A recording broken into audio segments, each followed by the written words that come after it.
2 जुलाई को लोकसभा में राष्ट्रपति के संबोधन पर चर्चा के बाद 3 जुलाई को प्रधानमंत्री ने राज्यसभा में अपना वक्तव्य दिया। विपक्ष के वॉकआउट के पहले ही अपने संबोधन में उन्होंने इस बात के संकेत दे दिए कि भाजपा ने चुनाव परिणामों से सबक लिया है, वह उस पर काम भी करेगी। भाजपा की कार्यप्रणाली देखते हुए ये माना जा सकता है, लेकिन प्रधानमंत्री ने अपने संबोधन में विपक्ष की उन नाकामियों की भी चर्चा की है, जिसके कारण इस बार वह सत्ता में पहुंचने से चूक गई। जो ये मानते हैं कि इसमें क्या है, ये तो होने ही वाला है, ये तो अपने आप हो ही जाएगा। ऐसे विद्वान हैं ये लोग जो ऑटो पायलट मोड में रिमोट कंट्रोल पर सरकार चलाने के आदी हैं। ये कुछ करने धरने में विश्वास नहीं रखते।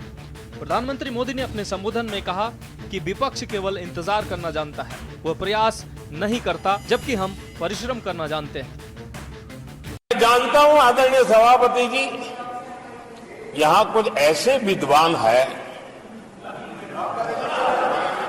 जो ये मानते हैं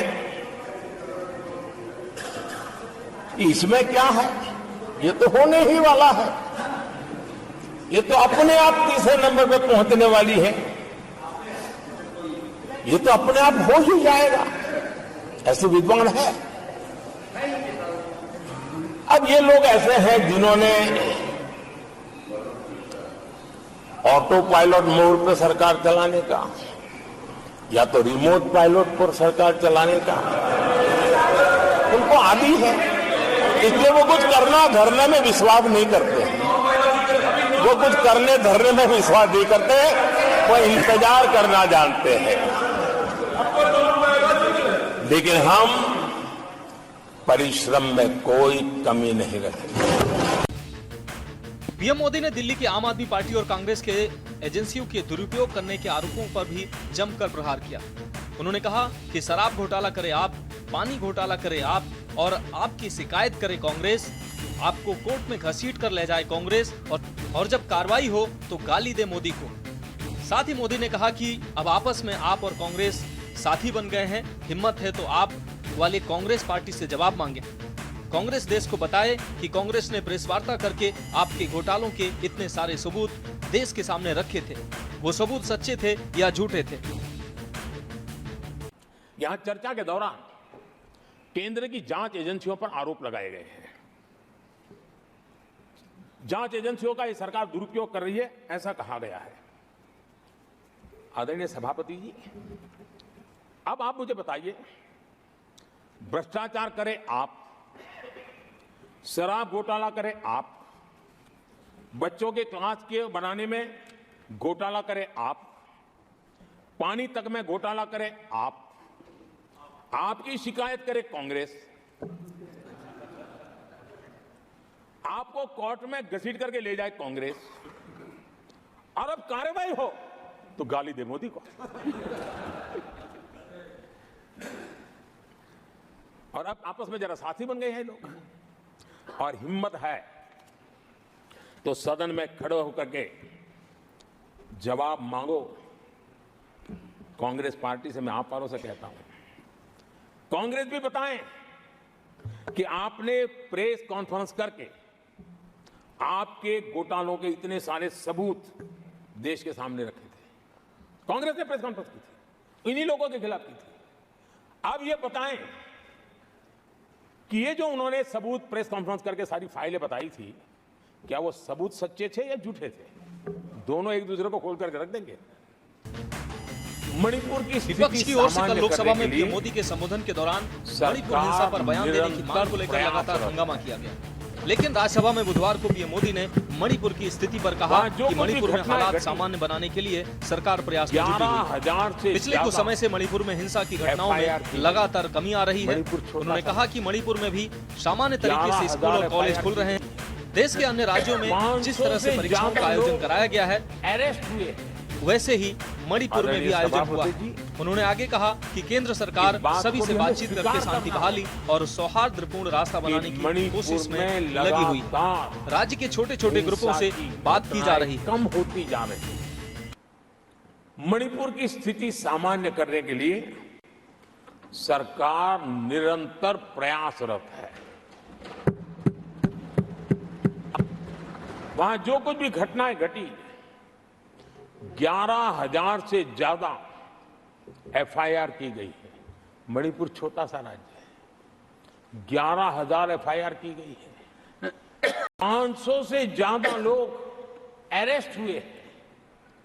आदरणीय सभापति जी, इस बात को भी हमें स्वीकार करना होगा कि मणिपुर में लगातार हिंसा की घटनाएं कम होती जा रही है। इसका मतलब शांति का आशा रखना, शांति पे भरोसा करना संभव हो रहा है।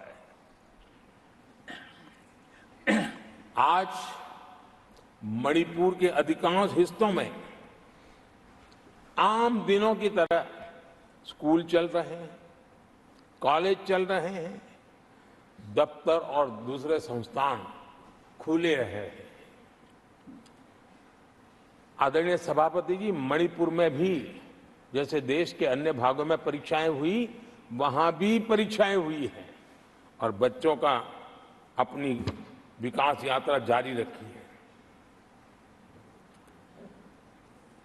आदरणीय सभापति, केंद्र और राज्य सरकार सभी से बातचीत करके शांति के लिए, सौहार्द रास्ता खोलने के लिए लगातार प्रयास कर रही है। छोटे छोटे इकाइयों को जोड़ करके इन ताने बाने को गूंथना एक बहुत बड़ा काम है और शांतिपूर्ण तरीके से हो रहा है। बीते समय में पहले की सरकारों में ऐसा नहीं हुआ है। गृह मंत्री स्वयं कई दिनों तक वहां रहे हैं, गृह राज्य मंत्री हफ्तों तक वहां रहे हैं और बार बार वहां जाकर के संबंधित लोगों को जोड़ने का प्रयास करते रहे हैं। आदरणीय सभापति जी, पॉलिटिकल लीडरशिप तो है ही, लेकिन सरकार के सभी वरिष्ठ अधिकारी जिसका जिसका इन काम से संबंध है, वे लगातार वहां फिजिकल जाते हैं, लगातार वहां संपर्क में रहते हैं और समस्या के समाधान के लिए हर प्रकार से प्रयासों को बल दिया जा रहा है।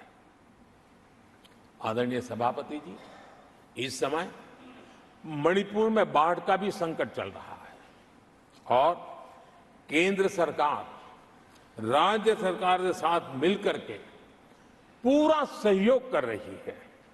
आज ही एनडीआरएफ की 2 टीमें वहां पहुंची है, यानी कि प्राकृतिक मुसीबत में भी केंद्र और राज्य मिलकर के मणिपुर की चिंता कर रहे हैं। आदरणीय सभापति जी, हम सभी को राजनीति से ऊपर उठ करके वहां की स्थिति को सामान्य बनाने में सहयोग करना चाहिए, ये हम सबका कर्तव्य है। आदरणीय सभापति जी, जो भी तत्व मणिपुर की आग में घी डालने की कोशिश कर रहे हैं, मैं उनसे आगाह करता हूं कि ये हरकतें बंद करें। एक समय आएगा मणिपुर ही उनको रिजेक्ट करने वाला है, ऐसे लोगों को। आदरणीय सभापति जी, जो लोग मणिपुर के इतिहास को जानते हैं, मणिपुर की घटनाक्रम को जानते हैं, उनको पता है कि वहां का सामाजिक संघर्ष का एक लंबा इतिहास रहा है। उस संघर्ष की मानसिकता की जड़ें बहुत गहरी हैं, इसको कोई नकार नहीं सकता है। और कांग्रेस के लोग ये न भूले कि मणिपुर में इन्हीं कारणों से 10 बार राष्ट्रपति शासन लगाना पड़ा है। इतने छोटे से राज्य में 10 बार प्रेसिडेंशियल रूल लगाना पड़ा है, राष्ट्रपति शासन लगाना पड़ा है। कुछ तो मुसीबतें होगी और ये हमारे कार्यक्रम में नहीं हुआ है, लेकिन फिर भी राजनीतिक फायदा उठाने के लिए वहां पर जिस प्रकार की हरकतें हो रही है, और राष्ट्रपति जी, आदरणीय सभापति जी, मैं इस सदन में देशवासियों को मैं बताना चाहता हूं, 1993 में मणिपुर में ऐसे ही घटनाओं का क्रम चला था। और इतना तीव्र चला था, इतना व्यापक चला था, वो 5 साल लगातार चला था। तो ये सारा इतिहास समझ करके हमें बहुत समझदारी के पूर्वक स्थितियों को ठीक करने के लिए प्रयास करना है। जो भी इसमें सहयोग देना चाहते हैं, हर एक का सहयोग भी हम लेना चाहते हैं, लेकिन हम सामान्य स्थिति को बरकरार रखने में, शांति लाने में भरपूर प्रयास कर रहे हैं। चर्चा के दौरान सदन से विपक्ष के वॉकआउट करने पर भी पीएम मोदी ने तंज कसा। उन्होंने कहा, देश देख रहा है कि झूठ फैलाने वालों की सत्य सुनने की ताकत भी नहीं होती है। सत्य से मुकाबला करना, इसके लिए जिनके हौसले नहीं हैं, उनमें बैठकर इतनी चर्चा के बाद अपने ही द्वारा उठाए हुए सवालों के जवाब सुनने की हिम्मत नहीं है। ये अपर हाउस को अपमानित कर रहे हैं। विपक्षी सांसद मैदान छोड़कर भाग गए हैं। आदरणीय सभापति जी, देश देख रहा है, झूठ फैलाने वालों की सत्य सुनने की ताकत भी नहीं होती।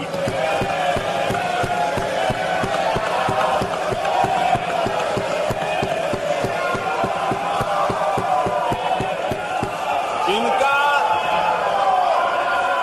सत्य से मुकाबला करना, इसके लिए जिनके हौसले नहीं है, वो बैठ करके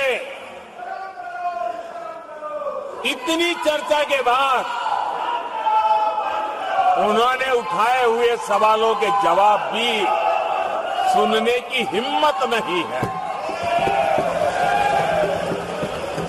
इन्होंने ये अपर हाउस को अपमानित कर रहे हैं। इस अपर हाउस की महान परंपरा को अपमानित कर रहे हैं। आदरणीय सभापति जी, देश की जनता ने हर प्रकार से उनको इतना पराजित कर दिया है कि अब उनके पास गली मोहल्ले में चीखने के सिवाय कुछ बचा नहीं। नारेबाजी, हो हल्ला और मैदान छोड़ के भाग जाना, यही उनके नसीब में लिखा हुआ है। संसद की कार्रवाई के दौरान बुधवार को प्रधानमंत्री नरेंद्र मोदी का संबोधन हुआ। उन्होंने राज्यसभा में राष्ट्रपति के अभिभाषण पर धन्यवाद प्रस्ताव पर चर्चा का जवाब दिया। पीएम मोदी के संबोधन के दौरान ही विपक्ष ने जोरदार हंगामा शुरू कर दिया। विपक्षी सांसद कार्रवाई के दौरान ही थोड़ी देर तक हंगामा करने के बाद विपक्ष ने वॉकआउट कर दिया और वे संसद भवन से बाहर चले गए।